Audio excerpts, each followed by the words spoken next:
한길쌤은 공무원들 역사 가르쳐주는 분인데 공무원 준비하시는 분들 안에서는 굉장히 인기 강사고 공무원을 준비하지 않더라도 유튜브에 워낙 이제 촌철살인 인생에 도움되는 말씀들 많이 하십니다. 그 중에 우리나라의 진짜 적은 일본이 아니고 중국이다. 저 그때부터 알아봤어요. 전체적으로 우리가 일본과 싸운 사례가 많습니까? 중국과 싸운 사례가 많습니까? 중국과 싸우고 병자호란 일어나고 조공바치고 난리죠. 한반도에 가장 큰 적은 중국이다. 그 말씀도 하시고 저 거기서 무릎을 탁 쳤어요. 아, 인식이 제대로 된 분이다. 건국전쟁을 이분이 보고 오셨는데 이 평가를 보니까 저는 좀 박하게 할 줄 알았는데 조심스럽게 당연히 표현하죠. 이분이 군공인이고 방송도 찍고 하는 분이니까. 근데 나을 형님을 이어서 이분이 뭐라 말씀하시냐면은 영화든 책이든 민감한 것이 있으면 일단 보고 나서 얘기해라. 이게 진중권과의 태도의 차이입니다. 연배가 비슷한 걸로 알고 있는데 진중권은 짜증난다. 쓸데없는 영화는 왜 만드냐? 그거 다 장사하는 건데 정치인들 거기 좀 안 갔으면 좋겠다. 반헌법적인 영화다. 막 경기를 일으키잖아요. 근데 이런 전환기쌤의 태도가 학자고 지식인이고 배우는 사람이고 겸손한 사람입니다. 우리의 고정관념과 부딪힐지라도 직접 보고 가서 판단하라 이 아기들아 이런 얘기를 하시는 거죠. 그죠? 판단은 각자의 몫이다. 이승만에 대해서 이제 평가를 시작을 하시는데 이승만의 인생을 3등분으로 나누십니다. 독립운동가 시절, 초대 대통령 시절, 장기 집권을 위한 독재로 나눠 볼 수 있다. 그래서 독립운동가 시절에는 이제 외교론 입장이었기 때문에 무장토직론 입장을 고수하던 사람들과 입장이 달랐고 김구를 비롯한 신채호 이런 사람들과 이제 갈등과 다른 이런 일들이 있었다. 안창호와도 갈등이 있었다. 그 다음에 독립운동 과정에서 오히려 살만한 일들도 많았다 얘기하는데 이승만 대통령 시절에 반민족 행위자의 처벌들을 못했기 때문에 지금까지도 반민족 행위자의 망령이 되살아나서 국론 분열이 계속되고 있는 것은 너무 안타깝다. 오늘 모든 것들은 다 얘기할 수 없습니다. 친일파 숙청에 대해서도 제가 영상을 올려놨죠. 대체하겠습니다. 설명 좀 안 하겠습니다. 그 다음에 농지개혁 같은 경우에도 월요일에 생방송에서 다뤘기 때문에 지금 안 다룰 건데 이것도 고평가하는 겁니다. 농지개혁을 잘 처리한 덕분에 조선 왕조 500년간 이어진 지주제가 사라지고 소작제가 사라지게 만든 위대한 업적은 부정할 수 없다. 또 이승만 대통령을 고평가하는 부분이 뭐냐면 한국전쟁 시기에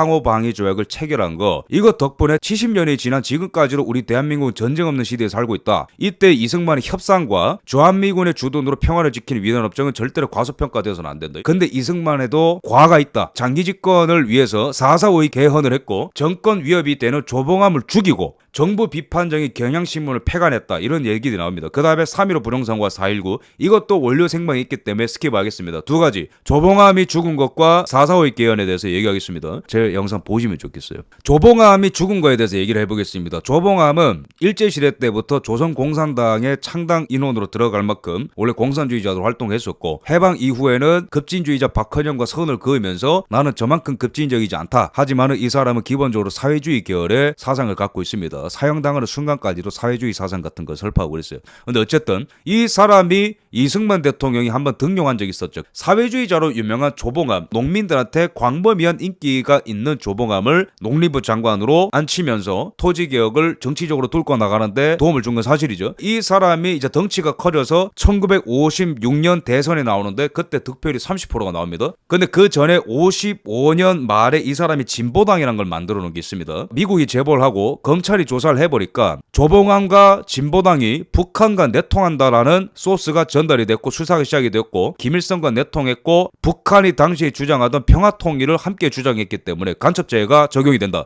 그래서 기소가 됐고 재판을 받아서 사형까지 갑니다. 주요 혐의가 1심에서는 인정되지 않아서 징역이 5년만 선고됐지만 3개월 뒤에 2심에서 모든 혐의가 인정되어서 59년에 대법원에서 사형 선고를 받고 사형이 되었습니다. 당시에 조봉암의 무죄를 주장하던 사람들이 많았음에도 불구하고 사형이 되었다. 맥락을 보면은 조봉암이 이승만의 거대한 정적으로 등극을 했고 그래서 정적 살해용으로 국가보안법이라는 빌미를 씌워서 사법살인을 한 거 아니냐 이런 주장들이 있습니다. 전한길 선생님도 이런 것들을 공부를 하셨고 알기 때문에 조봉암을 죽였다고 표현하는 거죠. 이게 과연 사실인지 한번 살펴보겠습니다.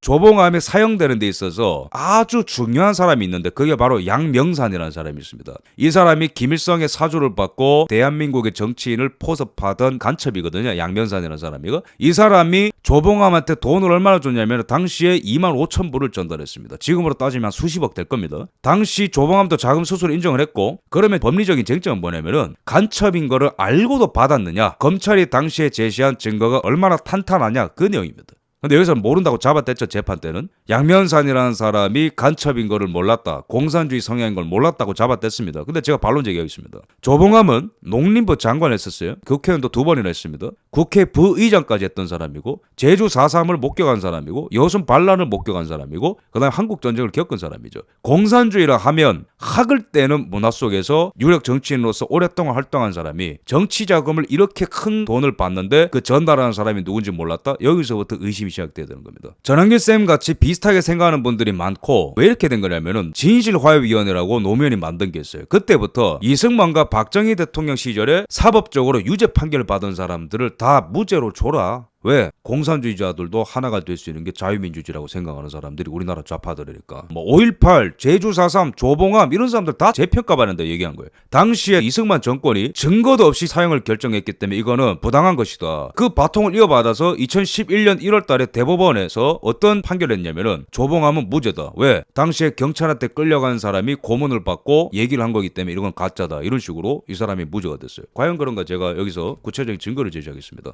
첫 번째, 우리나라에 통혁당이라는 사건이 있었어요. 박정희 대통령 시절에 신용복을 비롯한 김진락 이런 사람들이 북한의 지령을 받고 우리나라에 정당을 만든 적이 있거든요. 그게 통혁당 사건인데, 김진락이라는 사람은 나중에 사형당해 죽었습니다. 근데 이 사람이 처형당하기 전에 이렇게 참여록을 낸 적이 있는데, 여기에 보면은 북한에서 지령을 내리는 지도원이 김진락한테 무슨 얘기를 하냐면은 중간 정당을 장악하기에 있어서는 많은 사람이 필요 없습니다. 우리 핵심 당원 서너 사람만 있으면 족합니다. 이런 핵심 당원은 가장 합법적인 인물로 끝까지 위장하고 자신의 신분을 노출하지 말아야 됩니다. 진보당의 조봉암 같은 경우가 생겨서는 안 됩니다. 자, 첫 번째 증거입니다. 북한에서 지령을 내리던 북한의 인간이 대한민국의 정당을 만들기 위해서 아주 유력한 사람들을 포섭해 왔는데 서너 사람이면 족하다. 그 중에 대표적인 사람이 누구다? 조봉암이다. 합법적인 인물로 끝까지 위장하고 자신의 신분을 노출하지 말아야 된다. 이런 사람들은. 그래서 김진락이 깜짝 놀라서, 아니 조봉암이가 여기에서 접선되었습니까? 그렇소. 그의 비서로 들어온 자가 저기 스파이였어. 아니 그럼 여기서 조봉암한테 돈을 보내줬단 말이오? 그렇소. 남조선에서는 돈 때문에 실패했다는 말이오. 조봉암을 포섭한 거를 넘어서 조봉암한테 돈을 줬다고. 누가? 북한이. 그 다음 증거입니다. 구소련 문건이 발견이 된 게 있어요. 김일성 조봉암에 1956년에 대선장은 보냈다. 누가? 김일성이 직접 고백한 거예요. 러시아 외교관한테 68년에 다 토로한 거예요. 김일성이가. 폴란스키라고 하는 소련의 내각 부의장한테 뭐라 얘기했냐면은, 우리 당의 남조선에 대한 노선은 혁명 세력 준비 겸 사회민주였다. 그러나 우리는 그쪽에 있는 우리 사람들에게 총선에 우리와 관계 있는 정당은 자기 후보자들을 출마시키지만 어떤 높은 직위로 어떤 노력하지 말라고 했다. 무슨 얘기냐면 50년대 중반까지는 지침이 뭐냐면 은근하게 들어가라. 북한에 봉사할 수 있는 정당이 총선에 나가는 것까지는 괜찮은데, 후보자를 내는 건 괜찮은데 그 이상 높은 지위까지 가는 건 하지 말라고 지침이 있었지만 58년에는 이에 대한 안 좋은 경험이 있다. 한 정당의 나쁜 용도 탓에 우리는 큰 상실을 받았다. 이 사건에 대해서 솔직하게 말씀드리겠다. 이 누구죠? 58년에 기소된 사람 누굽니까? 조봉암 말하는 겁니다. 이게 이승만이 죽였다라는 결론으로 갈 수 있는 건가요? 4년 전에 발표가 된 거예요. 4년 전에. 김일성이 이어서 뭐라 얘기하냐면은 조봉암은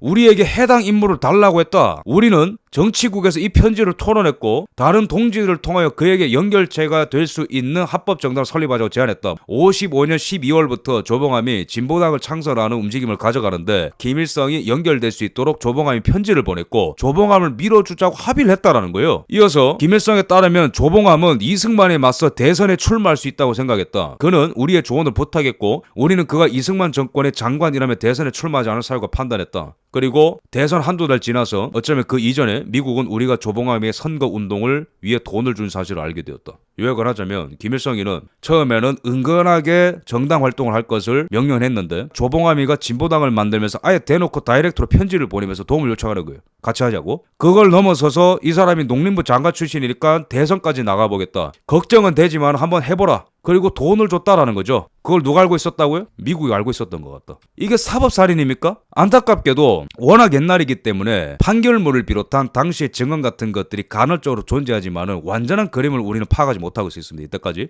근데 당시에 검찰이 어떤 식으로 조봉암을 기소했고 어떤 증거를 들이댔는지 지금 다 드러나는 거예요. 그 다음에 뉴델리의 기사인데 조봉암 김일성의 충성맹세 편지까지 보냈다. 김일성의 저작집에도 얘기가 나옵니다. 이게 지금 다각도로 조봉암의 행적이 조명되는 거거든요. 거거든요. 우리나라의 간첩 김진락과 지도원의 대화에도 조봉암이 나오고 김일성과 러시아의 정치인이 대화한 러시아 말로 적혀져 있는 소련 문건에도 조봉암이 나오고 김일성의 육성이 그대로 담겨있는 김일성 저작집에도 1955년 12월부터 남조선 혁명가들 즉 진보당과 조봉암을 도왔다는 이런 시도, 이게 정확하게 김일성 저작집에도 나온 게 진보당이 나와있네. 그 다음에 북의 지령을 따라 움직이는 남쪽 사람들이라는 책에 따르면 남조선 혁명가들은 진보당을 만들면서 남조선 혁명과 조국 통일에 관한 위대한 수령 김일성 동지와 사상과 방침을 구현해 나가기 위해서 몸과 마음 다 바쳐 싸워나갈 굳은 충성의 맹세를 다졌다. 진보당의 당수인 조봉암은 당을 만들면서 위대한 수련님께 삼가 충성의 편지를 올렸다. 누구 말이랑 일치하는 거죠? 소련 문건이라. 아무런 증거 없이 기소하지 않았다라는 겁니다. 오 길란 박사, 탈북한 오 길란 박사의 책에 따르면은 북한의 조선혁명박물관에서 조봉암이 김일성에 보낸 충성 맹세 서신이 진열된 것을 봤다. 복수의 증언, 복수의 증거가 존재하고 있습니다. 조봉암은 사형을 기다리고 있을 때 양명산이라는 사람한테 몰래 옥중에서 매수된 간수를 통해서 옥중 쪽지를 건네다가 발견된 게 있어요. 그게 국가기록관에도 있습니다. 김사랑 보시오. 나와의 관계는 개인적으로 도와줬을 뿐이고 김동호 당신이 이북을 대왕한 사실은 내가 모른다라는 것, 무슨 거래 쪽지 운운하는 거 모두 다 거짓이다. 특무대에서 고문에 못 이겨서 내가 간첩질을 했고 조봉암한테 돈을 줬다고 부인해라. 그렇게 당신의 말 한마디가 나와 우리 진보당 만여명 동지의 정치적 생명의 관계가 된다. 결사적으로 부인하라. 그것이 당신의 의미기도 합니다. 변수에서 처치해라. 이 쪽지를 건네다가 발각이 된 거예요. 이 것만 보면 어떤 식으로 해석을 하게 돼 있죠? 이거 봐라. 조봉암은 죄가 없는 사람이고 경찰이 고문을 했기 때문에 양명산이가 거짓 증언을 한 것이고 그렇기 때문에 당시에 자신의 무죄를 입증하기 위해서 이런 시도를 하지 않았냐라고 사건을 외눈박이로 볼 수 있겠지만 이건 오히려 위증 교사로 볼 수 있는 겁니다. 널리 알려져 있는 세계관이 뭐냐면은 조봉암은 부당하게 죽었다죠. 그죠? 보수 쪽에서는 조봉암은 정당한 법적 절차에 따라서 사형을 당했다. 그러면 반론하겠죠. 그걸 이승만 정권이 날조하고 정적 제거를 위한 사법살인한 것이다. 증거는 없다. 근데 증거 찾으면 깔렸다. 아까 제가 보여드린 것들 소련 문건, 김일성 절약집, 충성맹세를 받다는 사람들의 증언, 김진락의 참여로 이런 모든 것들이 조봉암이 김일성의 지령을 받았고 충성맹세를 했고 북한이 당시에 평화통일을 주장하던 그대로 읊었고 돈까지 받았다라는 거. 이런 것들을 종합을 하면은 과연 이승만이 아무런 증거 없이 죽였다라고 말할 수 있느냐? 그럴 수 없다라는 거. 이미 여기서 게임이 끝난 거예요. 이것도 인정 못하는 사람들은 제재 반론을 하겠죠. 그래도 그냥 거물 정치인이니까 모르고 받았을 수 있지 않냐. 양명산한테. 제가 여기서 제재 반론을 하겠습니다. 제주 4.3을 겪었던 사람이고 여순 반란을 경험했던 사람이고 한국전쟁을 겪으면서 대한민국의 광범위하게 퍼진 반공사상을 경험한 사람이고 게다가 이 사람은 빼도 박도 못하는 게 일제시대 때 조선공산당 활동했어요. 조봉암은. 근데 조선공산당에서 같이 활동하던 사람이 양명산입니다. 1920년대부터 같이 활동하던 양명산을 못 알아본다라는 게 말이 돼 안 돼. 그래서 제가 위증교사로 표현하는 거예요. 게다가 옥중 쪽지에 뭐라 적혀있냐면은 진보당원 숫자가 1만 명이라는 표현이 있어요. 근데 김일성의 저작집을 보면은 똑같은 표현이 있습니다.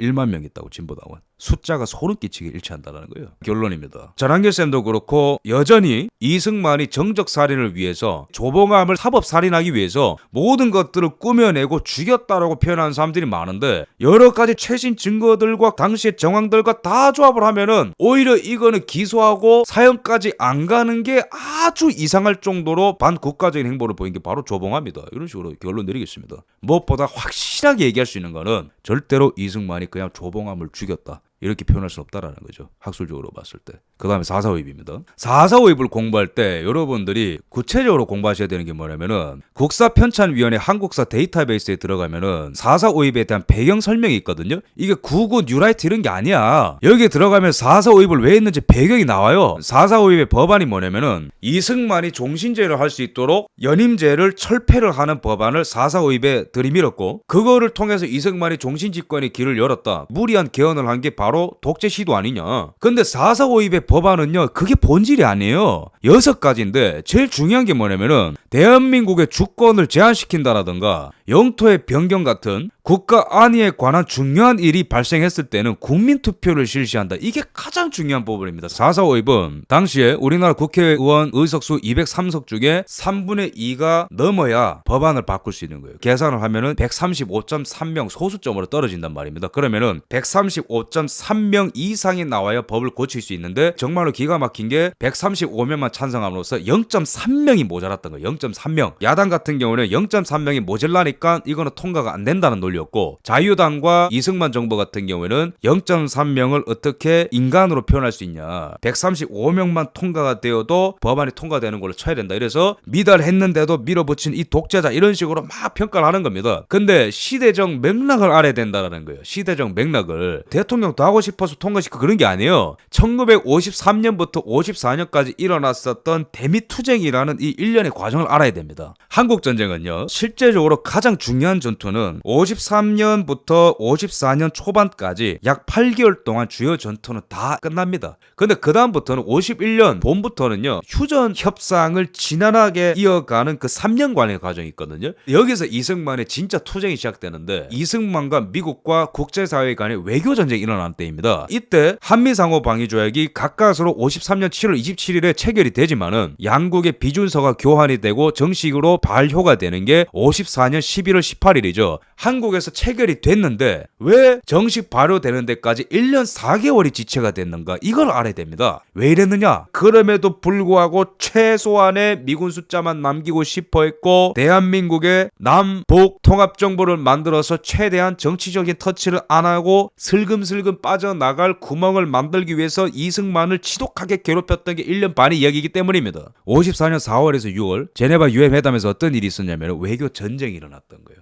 이때는 남베트남에 프랑스가 북베트남의 호치민 군대한테 밀려서 막 깨지고 있었거든요. 한국전쟁 때 대한민국도 먹을 수 있었는데 미국과 유엔 때문에 안 됐잖아요, 그죠? 근데 베트남에서 공산주의자들이 막 활개쳐가지고 프랑스가 울면서 나갈 준비를 하고 있어. 신난 거죠. 그래서 제네바 회담에서 어떤 꼼수를 썼냐면은, 제네바 회담을 통해서 평화라는 논리로 북한과 남한에 있는 사람들이 다시 총선을 치르자, 이딴 논리를 펼치고 있는 겁니다. 근데 이 상황이 굉장히 위험하게 돌아가는 게 뭐냐면은, 영국과 미국이 갑자기 이상한 짓을 하게 되는 겁니다. 어차피 프랑스도 지금 깨지고 본국으로 돌아오려고 하고, 미국도 더 이상 아시아에 한국에 뭐 한다고 그러지 말고 유럽이 위험하니까 일로 오라고, 그런 논리를 영국이 막 펼치는 거예요. 당시에 제네바 회담에서 공산주의자다가 한편이 돼가지고. 그러면 미국도 여기에 덜레스 국무장관과 로버트스 차관보가 정신을 못 차리고 영국 편을 들게 되면서 미군이 전면 철수하거나 조금만 남는 방안으로 밀어붙이고, 남북한이 평화적인 프로세스로 총선거를 하면 어떠냐, 이승만 대통령이 그거를 수긍할 수 있도록 잘 설득해달라. 이게 중요한 게 뭐냐면은 4.4 5입이 됐던 게 1954년 11월이거든요. 근데 제네바 회담이 이게 외교 전쟁이 일어났었던 때란 말입니다. 대한민국이 국제사회에서 인정 못 받고 내팽겨 쳐질 위험에 처해 있었다고. 이때 미국과 영국과 공산주의자들이 이런 말도 안 되는 것들을 시도하고 있는데, 이승만이 뭐라고 물어붙였냐면은, 내가 그것 말았는데 뭐라 했노? 프랑스가 공산주의자들한테 밀릴 때 내가 뭐라 했냐 이거야. 국군에 세계 사단을 보내주면은 우리나라 애들 잘 싸우니까 공산주의자들 막아서 싸울 수 있다 했지. 근데 미국이 우리나라 국군 세계 사단 파병하는 거 반대해가지고 지금 이 꼬라지 난 거 아니냐고. 베트남 공산화 되는 것도 모자라서 너희들이 이제는 대한민국을 공산화 시키려고 또 작당 모의 하냐 이 자식들아, 이러면서 엄청 뭐라고 하는 거야 덜레스한테. 한미상호 방위조약을 53년 여름에 가전했더라도 아직은 워싱턴에서 비준되기 전이기 때문에 장난질 하는 겁니다. 이것도 이승만 대통령이 여기서 뭐라고 맞대겠는지 아십니까? 국민투표로 맞서 싸우겠다. 이게 어디 들어갔다고요? 4.4 5입에 들어갔다고. 그럼 4.4 5입의 본질은 뭐냐면은, 대통령을 영원토록 하고 싶다는 게 아니고, 국제사회가 유엔과 보편성과 평화와 합리성을 내걸 때 이승만은 역공을 해가지고 오히려 자유로운 언론과 유엔 감시와 국민의 뜻에 따라서 이런 거를 우리가 결정하겠다. 보편성을 갖고 유엔이 장난질하니까 똑같은 보편성에 해당하는 키워드를 갖고 공격을 한 겁니다. 이게 54년에 있었던 이승만의 대미투쟁이라고요. 동아일보 데이터베이스에 들어가면 이 기사가 있거든요. 54년에 나왔던. 이게 한국에 타협한 14개 항인데, 이게 뭐라냐면은 변형태 외무장관을 내세워가지고 이승만 대통령이 미국과 국제사회한테 지금 전쟁을 선포하는 겁니다. 너희들이 평화와 합리성을 내걸고 이딴 짓을 벌이고 있어? 그럼 나는 똑같은 더 큰 보편성을 이야기하겠다. 첫 번째, 통일민주한국을 수립하는 자유선거는 유엔의 제반 결의에 의거해서 유엔 감시하에 실시한다. 이 무슨 말이냐면은 공산주의자들이 절대로 동의할 수 없는 부분이니까. 실제로 47년에 유엔이 통합선거를 위해서 북한 지역에 들어간다 했을 때 소련이 그 거부했습니다. 왜? 자유선거를 하게 되면 저그들이 지니까 자신 없으니까. 그걸 아니까 똑같은 유엔의 이름을 빌려가지고 선거를 실시하겠다. 그거 아니면 때려치워라 이런 얘기하는 거죠. 두 번째, 북한과 남한의 선거는 대한민국 헌법 절차에 의거해 실시한다. 아, 이것도 기가 막힌 겁니다. 어떤 얘기를 하는 거죠? 자유민주주의를 근간으로 헌법을 삼는 대한민국의 체제가 우월하니까 대한민국의 헌법의 절차에 따라서 선거하겠다 이거 아니야. 이거 아니면 안 하겠다는 거죠. 세 번째, 자유선거는 이 제한이 채택 혜택 때는 왜 6개월 내에 실시해야 된다. 길어지면 이상한 꼼수 쓰니까. 네 번째, 선거 전후를 통하여서 유엔 선거감시위원회는 선거 지역의 자유 분위기와 언론 자유를 준행할 것. 당연히 북한의 김일성은 자유 분위기와 언론 자유를 준행하지 않습니다. 왜? 허용하게 되는 순간 저거들이 지니까. 아예 이런 협상에 응하지 않으면은 이승만은 합리적이지 않고 스스로 왕따를 자처했고 대화가 안 통하는 사람입니다. 국제사회에서 왕따가 되는 거거든. 그럼 미국이 대한민국을 버릴 빌미가 제공되는 겁니다. 그런데 이승만이 천재인 게 뭐냐면은 대화 응하겠다. 근데 너네 보편성을 얘기하고 있지? 나도 보편성 똑같은 거 얘기할게. 자유 언론, 국민, 그 다음에 선거, 대한민국 체제의 우월성, 유엔 똑같은 얘기하는 거예요. 근데 이 내용을 조목조목 보면은 북한과 중국 공산당과 소련이 도저히 받아들일 수 없는 부분이거든요. 그러니까 미국이 난감해가지고 워싱턴에서 그냥 비준해주는 겁니다. 황현필 씨가 강의에서 그러더라고요. 이승만이 없었으면은 대한민국이 공산화됐다고 주장하는 사람들이 있는데 아니라고 이러면서 화내면서 이승만이 없었어도 대한민국 공산화 안 됐다고 이승만의 업적을 폄하하는데 아닙니다. 이승만 없었으면 대한민국 망했습니다. 자동으로 된 게 아니라고요. 그러면은 이승만 대통령 여기서 얘기했던 게 뭐냐면은 국민투표에 붙이겠다. 이게 미국이 제일 난감해하는 거거든요. 미국은 게티스버그 연설이 미국의 정체성이 되어버렸어요. 국민에 의한, 국민을 위한, 국민의. 그래서 미국의 제일 약한 포인트가 뭐냐면은 국민의 대다수가 이런 걸 지향하고 있다라는데 미국이 그걸 꺾는다? 미국 내 여론도 안 좋아지는 거예요.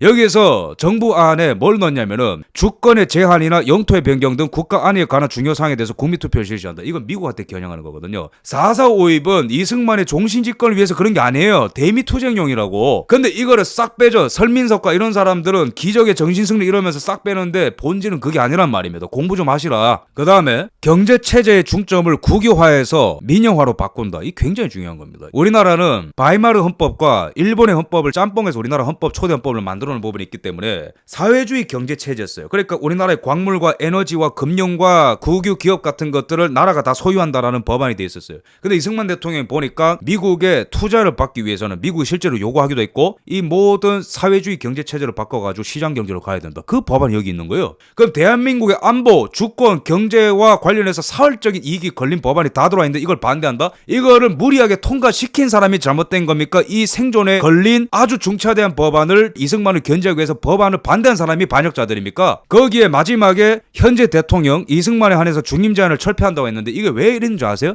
민주당 때문에 그런 거예요. 민주당 때문에. 천지 구분 못하고 52년에 어떤 시도를 했어요. 민주당이, 구한민당이 48년에도 내각 재개헌, 50년에도 내각 재개헌, 52년에도 내각 재개헌. 그 욕심이 뭡니까? 국회도 독점을 하고 총리도 독점을 해서 행정권과 입법권을 다 갖겠다는 거거든 민주당이. 근데 이때는 전쟁 와중이었다고. 이승만이 한미상호방위 조약을 맺기 위해서 그렇게 부단히 노력하던 52년에도 미국과 손을 잡고 이승만을 제거하려 했던 게 그 민주당이에요. 권력력이 눈이 멀어서. 이런 세력이 존재하는데 어떻게 대통령을 연임을 안 할 수가 있어요. 반공의 구심점, 미국과 외교전을 펼쳐가지고 승리할 수 있는 외교력과 영어 실력과 미국의 정치인들과 미국의 인맥을 갖고 있는 이승만이 아니면 이 일을 누가 합니까? 그래서 이 절체절명의 위기 가운데에 대한민국의 주권과 안보와 경제를 흔들 수 있는 모든 시도들을 전면 차단하려 시도했던 게 바로 4.4.5 개헌입니다. 이게 왜 주권의 제한이죠? 만약에 52년에 이승만 대통령이 민주당과 미국의 합작을 제압하기 위해서 국민들을 동원하지 않았다면 어떤 일이 발생했을 거예요?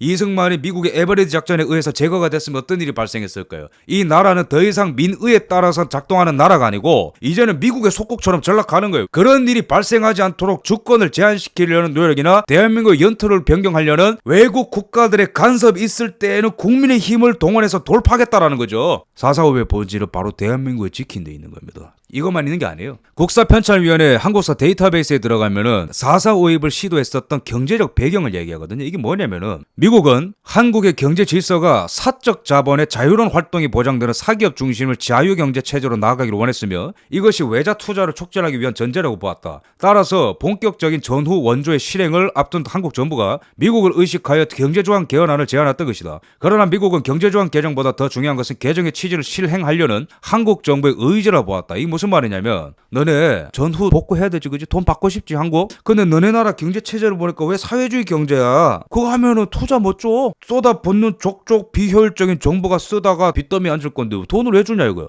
그 불만을 미국이 토로했고 그거를 수정하는 조항이 4.4.5입에 들어간 겁니다. 그래서 실제로 우리나라의 전후 복구를 위해서 미국이 원조를 많이 하는데 언제부터 원조액이 20만 달러를 초과합니까? 54년부터 초과하잖아요. 대폭발하네. 이걸로 우리나라가 50년대 후반에 그나마 먹고 산 거거든요. 이걸로 비료공장 만들고 제철소 만들고 그런 거 인천에다가 이걸로 우리나라가 원자력 발전하고 교육시키고 그런 거거든요. 그러면 도대체 이런 법안을 무리하게 통과시킨 사람이 비판받아야 됩니까? 이거에 맞불 작전하면서 들어놓은 사람들이 비판받아야 됩니까? 4.4.5의 본질은요, 완전히 재교육돼야 되는 겁니다. 제가 오늘 전한길 쌤에 대한 내용을 총정리하겠습니다. 전한길 쌤이 이승만 대통령을 고평가한 농지개혁, 저 동의합니다. 한미상호방위쪽 덕분에 이 나라에 끔찍한 전쟁이 없어졌다. 전한길 쌤은 그래도 지식인으로서 정직한 거예요. 딱 공부한 만큼만 사심 없이 팩트 그대로 말씀하시는 거죠. 그 다음에 기타 등등 여러 가지 업적들, 그리고 이 다큐가 이런 얘기들 했는데 뭐가 문제냐? 공부할 겸 봐라 이거예요. 계급품 물지 말고. 근데 전한길 쌤의 주장한 것들 중에 지적받아야 될 부분이 있는데 두 가지 포인트, 특히 4.4.5입과 조봉암 살인 사건은 조금 더 깊이 파보시면 생각이 바뀔 지점이 있다는 걸 제가 말씀드리는 거죠. 그래서 이승만 대통령 관련해서는 보수 정권, 좌파 정권 가리지 않고 이승만 죽이기에 혈안이 됐었던 노무현, 김대중, 박정희, 전두환 대통령 때도 사실 이승만 정권을 알아가려는 그런 시도가 없었죠. 그러다 보니까 몇십 년간 이승만이라는 사람은 도망자고 독재자고 백그라운드 설명이 없다 보니까 그 이미지로만 기억을 하고 있는데, 이번에 이 건국전쟁 영화를 통해서 사람들이 갖고 있었던 가짜 정보들과 여러 가지 오해 같은 것들이 막 견적이 나오는 거예요. 여기에 저는 있는 그대로